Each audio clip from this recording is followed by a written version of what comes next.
Vanita's Kitchen. Very good morning friends. இன்னைக்கு வந்து Thursday வியாழக்கிழமை, அதாவது வந்து இன்னைக்கு பௌர்ணமி வேற.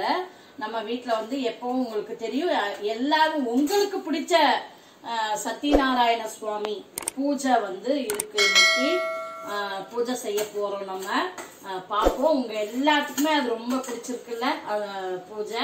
அதனால வந்து இன்னைக்கு வீடியோ வந்து காட்டலாம் அப்படின்னு சொல்லிட்டு, அதாவது நிறைய தடவை சொன்னாலும் வந்து நிறைய சந்தேகங்கள் உங்களுக்கு அதுல இருந்துகிட்டே இருக்கு.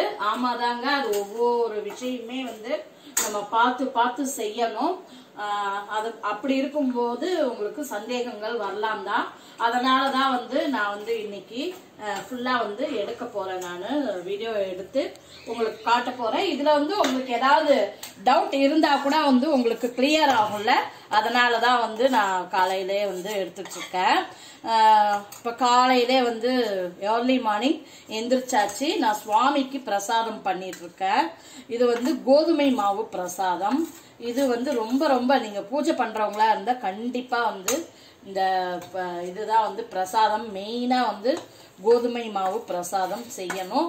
நான் இதை வந்து டீட்டெயிலாவே வந்து போட்டிருக்கேன். நான் எப்படி செய்யணும்ன்றது போட்டிருக்கேன். இருந்தாலும் சொல்றேன் உங்களுக்கு. நெய், முந்திரி, நெய்யில வந்து முந்திரி கொஞ்சமா வந்து நம்ம முந்திரி பருப்பை வறுத்துட்டு, அதுக்கப்புறமா கோதுமை மாவை வந்து நல்லா நெய்யிலேயே வறுத்து எடுத்துக்கணும், வாசனை வர வரையிலும்.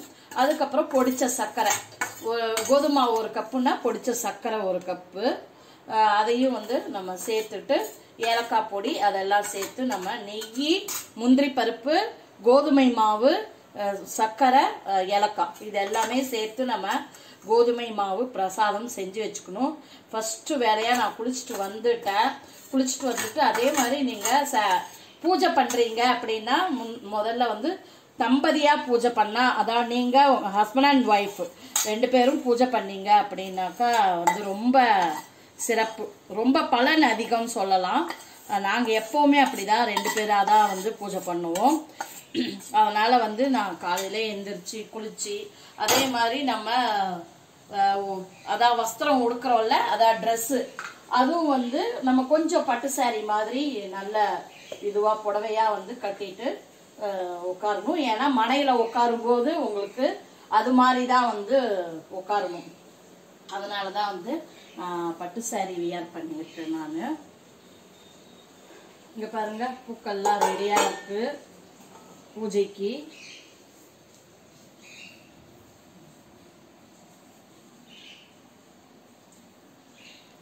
இனி ஒவ்வொரு வேலையா பார்க்கணும். அது வந்து இன்னைக்கு Thursdayன்றதுனால பாபாவுக்கு அபிஷேகம், அந்த பூஜையும் இருக்கு, இந்த பூஜையும் இருக்கு. ஃபுல்லா வந்து இப்ப காலையில இருந்து பூஜை வேலை தான் வந்து பார்த்துட்டே இருக்கேன். மகா நைவேத்தியமா வந்து கேசரி பிரசாதம் அது வந்து செஞ்சிட்டு இருக்கேன். கேசரிக்கு ரவை, முந்திரி அதெல்லாமே வறுத்தாச்சு, திராட்சை அதெல்லாமே வறுத்து, இது மாதிரி வந்து எவ்வளவு நம்ம ரவை எடுத்தோமோ 1 கப்பு ரவைனா 1 கப்பு சர்க்கரை அதை வந்து சேர்த்து நம்ம இது மாதிரி, அதாவது ரவை வறுத்ததுக்கு அப்புறம் வந்து சர்க்கரையை அதிலே மிக்ஸ் பண்ணி நீங்க வச்சுக்கிட்டீங்க அப்படின்னா உங்களுக்கு கேசரி கிண்டும் போது கட்டி தட்டுப்படாது. அதனாலதான் வந்து இது மாதிரி முதல்லயே வந்து இது மாதிரி வறுத்து இதுல போட்டு வச்சுக்கோங்க. அதுக்கப்புறமா இங்க 1க்கு 3 தண்ணி தான் நான் எப்பவுமே வைப்பேன். கேசரிக்கு 3 வந்து தண்ணி விட்டுருக்கேன். இதுல வந்து ஒரு 1/4 கிளாஸ் இல்லைன்னா 1/2 கிளாஸ் அளவு பால் விடுங்க. ரொம்ப டேஸ்டா இருக்கும் கேசரி. 3 கப்பு தண்ணி, 1 கப்பு 1/2 கப்பு வந்து பால்.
பூஜைக்கு ரெடி ஆயாச்சு. இப்போ வந்து எல்லாமே நீங்க பார்த்திருப்பீங்க, கலசம் வச்சது எல்லாமே பார்த்திருப்பீங்க. இப்போ வந்து பூஜைக்கு வந்து ரெடி ஆயிடலாம்.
துளசி தீர்த்தம் சாப்பிட்டு நம்ம பூஜையை முடிச்சுக்கணும். சாய்பாபாவுக்கு இன்னைக்கு வியாழக்கிழமை அங்கேயும் வந்து பூஜை பண்ணோம். அதாவது இதுல வந்து என்ன அப்படின்னாக்கா, இது மாதிரி பூஜைகள் தொடர்ந்து, அதுவும் வந்து நம்ம ஸ்ரீமன் சத்யநாராயண சுவாமி பூஜை கண்டிப்பா வந்து ரொம்ப ரொம்ப ரொம்ப ரொம்ப விசேஷமான ஒரு பூஜை. அதை பார்க்கறதுக்கே கொடுத்து வச்சிருக்கணும். கேட்கறவங்களுக்கு அந்த ஸ்லோகத்தை மந்திரத்தெல்லாம் கேட்கறதுக்கும் கொடுத்து வச்சிருக்கணும், பார்க்கறதுக்கும் கொடுத்து வச்சிருக்கணும் தான் சொல்லுவாங்க. அந்த அளவு வந்து ரொம்ப ரொம்ப பவர்ஃபுல்லான பூஜை. மாசம் மாசம் வந்து இப்படிதான் பண்ணுவோம். நீங்க வந்து நிறைய தடவை வந்து கேட்டிருக்கீங்க. உங்களுக்காக வேண்டி நான் இந்த தடவையும் வந்து ஷூட் பண்ணி எடுத்திருக்கேன், வீடியோ எடுத்திருக்கேன். நான் கண்டிப்பா பாருங்க. பார்த்துட்டு உங்களுக்கு, அதாவது இந்த பூஜையை பார்த்து நிறைய பேர் ஆரம்பிச்சிருக்கீங்க. அதே மாதிரி தொடர்ந்து உங்க எல்லாருமே வந்து செஞ்சுட்டே வாங்க. ரொம்ப கை மேல பலன் கிடைக்கும். எனக்கு வந்து ஃபுல்லா இந்த பூஜை பண்ணது பயங்கர மன திருப்தி. எப்பவுமே அப்படிதான், நிறைய பாசிட்டிவ் வைப்ரேஷன் வீட்டுல இருக்கும். கண்டிப்பா நீங்களும் கண்டிப்பா செய்யுங்க. இனி வந்து இனிமேதான் நான் போய் சமையல் செய்யணும். எல்லாருமே விரதம், இன்னைக்கு வியாழக்கிழமை வேற, அது இல்லாம பூஜை வேற. அதனால இனிமேதான் நான் போய் சமைக்கணும். காலையில இருந்து பூஜை வேலை தான் இவ்வளவு நேரம் நடந்தது. இப்ப பாருங்க ஃப்ரெண்ட்ஸ், நான் சமைச்சிட்டே இருக்கேன். வெறும் பாருங்க, மாங்காய் போட்டு சாம்பார், மாங்காய் பச்சை மிளகா தான் அரிஞ்சு வச்சிருக்கேன். மாங்காய் போட்டு சாம்பார். அதான் இன்னைக்கு வந்து கண்டிப்பா வந்து வெங்காயம், பூண்டு, அது மாதிரியான மசாலா ஐட்டங்கள் எதுவும் சேர்க்கக்கூடாது. அதே மாதிரி முருங்கைக்காய், கத்திரிக்காய், அது மாதிரி ஐட்டங்களும் வந்து நம்ம சாப்பிடக்கூடாது. ஒரு நேரம் மட்டும் வந்து சிம்பிளா அதுவும் மாங்காய் சாம்பார், வாழைக்காய் கறி, அப்புறமா வந்து ரசம், அவ்வளவுதான். சிம்பிளான இதுதான் லஞ்சு. விரதம் இருக்கிறவங்க வந்து, அதாவது நம்ம வந்து எப்படி இது விரதம் இருக்கணும் அப்படின்னா, நான் ஃபர்ஸ்ட் ஸ்டார்ட் பண்ண 1 இயர் வந்து சாயங்காலம், அதாவது ஒரு நாள் ஃபுல்லா விரதம் இருந்து சாயங்காலமா வந்து அந்த இது வர நிலா வர நேரத்துல, அதான் அந்தி சாயிற நேரம் சொல்லுவாங்கல்ல, அப்ப வந்து பூஜையை பண்ணி முடிச்சு அதுக்கப்புறமா தான் நாங்க நைட் டிஃபன் எடுத்துக்குவோம். அது மாதிரிதான் வந்து 1 இயர் பண்ணோம். அதுக்கப்புறமா வந்து முடியல ரொம்ப. அதான் ஒரு அர்ஜுன் அவங்க டேடிக்கும் வந்து சுகர் அதெல்லாம் இருக்கு. அதனால வந்து நாங்க பூஜை முடிக்கிற வரையிலும் வந்து எதுவும் சாப்பிடாம மத்தியானம் ஒரு நேரம் மட்டும் சமைச்சு சாப்பிட்டுருவோம். அவ்வளவுதான். நீங்க எப்படி வேணாலும் இருக்கலாம். நீங்க ஒரு நேரம் இருந்தாலும் இருக்கலாம். இல்லைன்னா உங்களுடைய பிரார்த்தனைகளை பொறுத்து நீங்க என்ன வேண்டுதல் சுவாமிக்கு வைக்கிறீங்களோ அதுக்கு தகுந்த மாதிரி நீங்க உங்களுடைய பலன் வந்து அதிகமா வேணும். நமக்கு உடனே நம்முடைய வேண்டுதல் பிரார்த்தனை ரொம்ப அதிகமா இருந்துச்சு அப்படின்னா உங்களுடைய இதுவும் வந்து அதிகமா இது பண்ணி இருப்பாங்க. எல்லாருமே கேஷ்ல எல்லாருமே அப்படிதான். நம்முடைய பிரார்த்தனை அதிகமா இருந்துச்சுன்னா நம்ம கடும் விரதம் எல்லாம் இருக்கிறோம்ல, அது மாதிரிதான். அது மாதிரி நாங்க ரெகுலரா நாங்க கிட்டத்தட்ட 15 வருஷமா செய்யறதுனால நாங்க இது மாதிரி வந்து ஒரு இது நார்மலா இது மாதிரி கொண்டு வந்துட்டோம். அது மாதிரி நீங்க எப்படி வேணாலும் இருக்கலாம். பால், பழம் அது மாதிரி சாப்பிட்டு கூட விரதம் இருக்கலாம். மாங்காய் சாம்பார் இது நல்லா இந்த நம்ம ஐயர் வீட்டு மாங்காய் சாம்பார் மாதிரி பெருங்காய வாசனையோட கமகமன் சூப்பரா இருக்கும். நாங்க விரத நாள்னா வந்து இது மாதிரி வெறும் மாங்காய் போட்டு சாம்பார் பண்ணுவோம். இதுவும் ரொம்ப சூப்பராக இருக்கும். இங்கே ரசமும் வந்து ரெடி ஆயிடுச்சு. இங்கே பாருங்க வாழைக்காய் கறி அதுவும் வந்து ரெடி ஆயிடுச்சு. ரொம்ப சிம்பிளான சமையல் தான். இங்கே பாருங்க ஃப்ரெண்ட்ஸ், நம்முடைய மாங்காய் சாம்பாரும் வந்து தாளிச்சாச்சு, ரெடி ஆயிடுச்சு. சாம்பார், மாங்காய் சாம்பார், ரசம், வாழைக்காய் கறி எல்லாமே வந்து ரெடி ஆயிடுச்சு. அவ்வளோதான் ஃப்ரெண்ட்ஸ். இன்னைக்கு வீடியோ வந்து நீங்கள் பார்த்து உங்களுக்கு பிடிச்ச பூஜா வீடியோ, என்னுடைய பூஜா வீடியோஸ் எல்லாமே உங்களுக்கு பிடிக்குதுன்றது எனக்கு தெரியும். அதனால தான் வந்து இதை வந்து இந்த வீடியோ வந்து நான் போட்டேன். நான் இந்த பூஜையில் வந்து வேறு ஏதாவது உங்களுக்கு சந்தேகங்கள் இருந்தால் கூட நீங்கள் எனக்கு கமெண்ட் செக்ஷனில் சொல்லுங்கள். இதோட இந்த வீடியோவை முடிச்சுக்கிறேன் ஃப்ரெண்ட்ஸ். தேங்க்யூ, பாய்.